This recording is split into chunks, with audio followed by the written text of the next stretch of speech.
जय माँ सरस्वती जी सदा सहाय। आज हम आपके सामने गद्य का महत्व और उसके स्वरूप पर चर्चा करेंगे।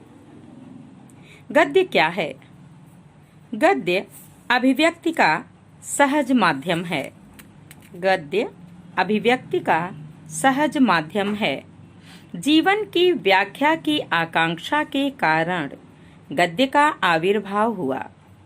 गद्य ही मानवीय चेतना की समीक्षा प्रणाली है और यही यथार्थ जगत के चित्रण की उपयुक्त भूमिका है। लिपिबद्ध रचना को शास्त्र एवं ज्ञान इन दो रूपों में विभक्त किया गया है। ज्ञान साहित्य की अभिव्यक्ति के लिए गद्य एवं पद्य को माध्यम स्वीकार किया गया है। श्रव्य काव्य पद्य एवं गद्यमय तथा मिश्रित साहित्य चंपू के नाम से जाना जाता है।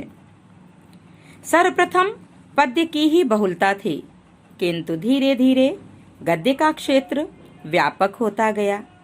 यद्यपि मानव मन के भाव प्रकाशन के लिए पद्य ही अपेक्षित है, किंतु इस वैज्ञानिक युग में गद्य अधिक उपयोगी सिद्ध हुआ है। संघर्षमय जीवन में पद्यमय सृजन उपेक्षित सा रहता है। उस समय गद्य हमारे विचारों का वाहक बन जाता है।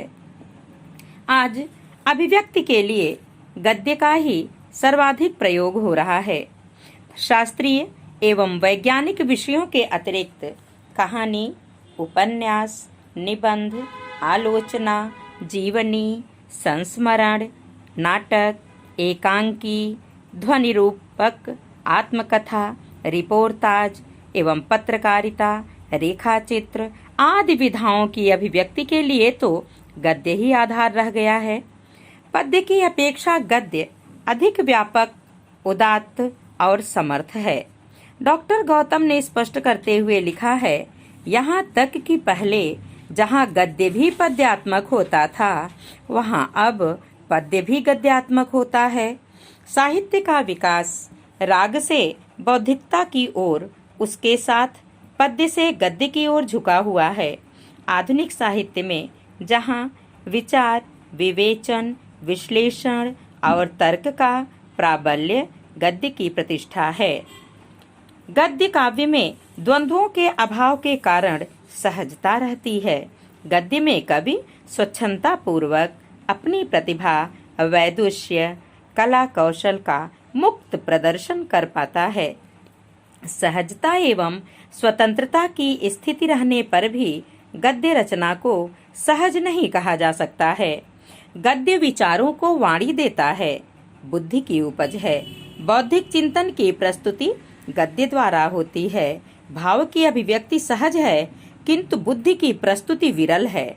गद्य लेखन में भी वाक्य, गुण एवं अलंकारों की यथास्थान योजना तथा रसान्विति होती है।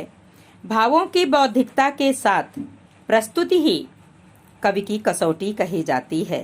वामन के अनुसार गद्य कवीनाम निक्षम वदंती, अर्थात गद्य कवियों की कसौटी है।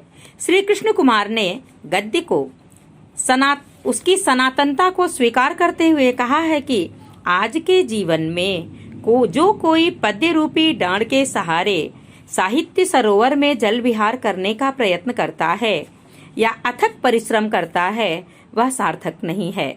वह साहित्य के एक पक्ष को लेकर कभी भी अपने लक्ष्य पर नहीं पहुंच सकता। गद्य किसी भी देश की शिक्षोन्नति का महत्वपूर्ण साधन है। साहित्य मंदिर में गद्य का जो अमल चिराग जल रहा है, वह कभी भी निस्तेज होने वाला नहीं है। यह चिराग अत्यंत मूल्यवान है और सभ्यता के विकास का पथ प्रदर्शक है। हमारे मानसिक स्फुरण में गद्य की महती भूमिका है। गद्य ही राष्ट्र की समृद्धि का सूचक है, सामाजिक, सांस्कृतिक एवं वैज्ञानिक प्रगति का आधार है।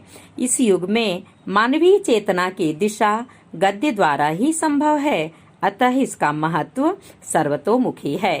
अब हम चर्चा करते हैं कि इसका स्वरूप क्या है। गद धातु से गद्य शब्द व्युत्पन्न हुआ है। गद का अर्थ कहना या बोलना है। गद्य काव्य का भेद भी कहा जा सकता है। पद्य लयात्मक तथा गद्य लय शून्य होता है, अर्थात नियत लय वाला वाक्य पद्य और लय रहित वाला वाक्य गद्य होता है। गद्य में लय भी होता है किंतु अनियत लय। पद्य की तरह नियत लय यति एवं तुकांतता नहीं होती है। बाणभट्ट की कादंबरी का पाठ रसिकों का मन आनंद सरों से भर देता है। कादंबरी की लयात्मकता से यह सिद्ध हो जाता है कि गद्य को लय रहित कहना भी उचित नहीं है। नियत और अनियत लय के रूप में पद्य गद्य को स्पष्ट किया जा सकता है और गद्य लयात्मक है, गद्य में अनियत लय होता है। दंडी कहते हैं आपाद पद संतान गद्य है। या विश्वनाथ के अनुसार छंद बंधन से मुक्त गद्य होता है। वह गद्य 4 प्रकार का होता है: मुक्तक, वृत्तगंध, उत्कलिका, प्राय और चूर्णक। श्याम सुंदर दास के अनुसार पद्य में संगीतात्मकता की छाया अधिक स्पष्ट और प्रभावशाली दिखाई पड़ती है। कल्पना का अधिक अनिवार्य रूप दिखाई पड़ता है और उसकी रसमयता भी अधिक बलवती समझ पड़ती है। पद्य का स्वर अधिकांश में लयबद्ध होता है। भक्तों के पद और तो संगीत के ढांचे में ही ढले हुए हैं। गद्य में मनुष्य की बुद्धि की क्रिया अधिक प्रबल रूप में प्रतिफलित होती है। पद्य में उसकी भावना की गति अधिक तीव्र होती है। गद्य में चरण पद्य की भांति नृत्य नहीं करते। यति आदि का नियम नहीं माना जाता। गद्य की परिभाषा ऐसे की जा सकती है ब्रजवासी लाल के शब्दों में कि वाणी द्वारा प्रकट भावों या विचारों का लिपिबद्ध स्वरूप ही गद्य कहलाता है। वाणी द्वारा प्रकट भावों या विचारों का लिपिबद्ध स्वरूप ही गद्य कहलाता है। सद्गुरु शरण अवस्थी के अनुसार यह बात निर्विवाद है कि किसी राष्ट्र अथवा युग के साहित्य की आत्मा से परिचय प्राप्त करने के लिए जिज्ञासु सदैव उसके काव्य के उपवन में पदार्पण करते चले आए हैं, किंतु इसका यह अभिप्राय नहीं कि जनसाधारण में प्रचलित विचार विनिमय के साधन अर्थात गद्य का साहित्य के सृजनोपयोग में कोई अंश नहीं रहता। अपने नित्य के संभाषणों में जिस कथन प्रणाली को आधार बनाकर हम अपने हृदयगत भाव हर्ष शोक रोष आदि प्रकट करते हैं, जिसे सभी आबाल वृद्ध स्त्री पुरुष समान रूप से व्यवहार में लाते हैं, उसकी उपादेयता कविता अथवा पद्य के सम्मुख नगण्य नहीं है। बापू गुलाब राय के अनुसार गद्य का संबंध गद धातु से है। वह बोलचाल की स्वाभाविक भाषा है। पंडित बलदेव उपाध्याय के अनुसार गद्य तो विचारों को प्रकट करने का मुख्य माध्यम है। वैदिक काल से पूर्व गद्य का अस्तित्व अवश्य रहा है। वाणी के साथ ही गद्य का आविर्भाव हुआ। साहित्य में गद्य की अपेक्षा पद्य को अधिक महत्व दिया गया। लयात्मक होने के कारण पद्य के कंठस्थीकरण की सरल प्रवृत्ति रही है। इसी कारण साहित्यिक एवं शास्त्रीय विषयों की रचना पद्य में ही होती रही। शास्त्रीय विषयों की पद्यबद्ध रचनाओं को समझने के लिए गद्यात्मक टीकाओं की अनिवार्यता प्रतीत हुई। पद्यबद्ध शास्त्रीय रचना विशद व विस्तृत अर्थ की प्रतीति कराने में सक्षम नहीं मानी गई। साहित्यिक रचनाओं के रहस्य एवं दुरूहताओं के लिए भी टीकाओं की अपेक्षा की गई। गद्य ही एक ऐसा माध्यम है जो अभिव्यक्ति की अनुभूति की विस्तृत विवेचना कर कवि के चिंत्य कथ्य तथा उद्देश्य को स्पष्ट कर सकता है। काव्य के अंतर्गत महाकाव्य, खंड काव्य, गीत काव्य के लिए पद्य को माध्यम बनाया गया।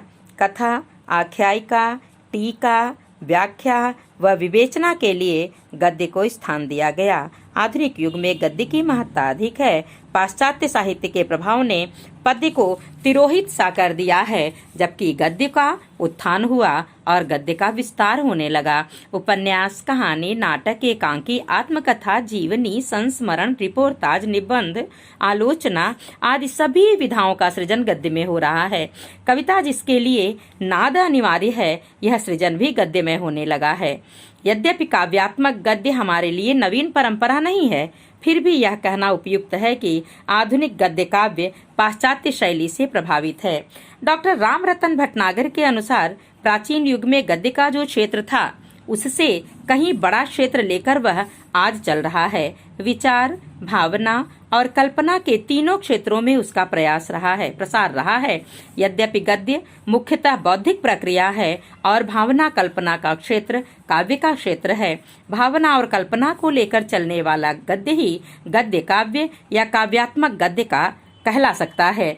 आज साहित्य की कोई ऐसी विधा नहीं है जिसकी अभिव्यक्ति का माध्यम गद्य न हो। नई कविता, अकविता, अति कविता आदि सभी गद्य रूप में अवतरित हो रही हैं, क्योंकि आज की कविता में भाव प्रवणता की अपेक्षा चिंत्य अधिक अभिव्यंजित हो रहा है। गीत में लय तत्व की अनिवार्यता गद्य प्रभाव को बढ़ने से रोक रही है। शास्त्रीय गद्य का क्षेत्र शास्त्रीय विषय, वैज्ञानिक विषय, विधि शास्त्र, अर्थशास्त्र, नीति शास्त्र आदि तक ही सीमित नहीं है, बल्कि कला एवं संगीत शास्त्र जैसे विषयों के प्रतिपादन, विश्लेषण व प्रस्तुतिकरण के लिए भी सक्षम है। भाषा का स्वरूप ही गद्यमय हो गया है। नादात्मक एवं लयपूर्ण होते हुए भी पद्य साहित्य आज के बौद्धिक मानस के लिए भार बन गया है। यही कारण है कि कविता का स्वरूप ही बदल गया है। छंदबद्धता एवं नियत लय की स्थिति के कारण पद्य का स्वरूप शाश्वत रहा। प्रयोग की दृष्टि से रीति, अलंकार, गुण आदि के परिवर्तन होते रहे, किंतु स्वच्छंदता एवं अनियत लय के कारण गद्य का स्वरूप अनेक परिवर्तनों के साथ विकसित होता रहा। इस विकास यात्रा ने गद्य को अर्थ गांभीर्य तथा प्रांजल स्वरूप प्रदान किया, जिससे समृद्ध भाषा का इतिहास बन सका। बहुत बहुत धन्यवाद सभी को। पुनश्च जय मां सरस्वती जी सदा सहाय।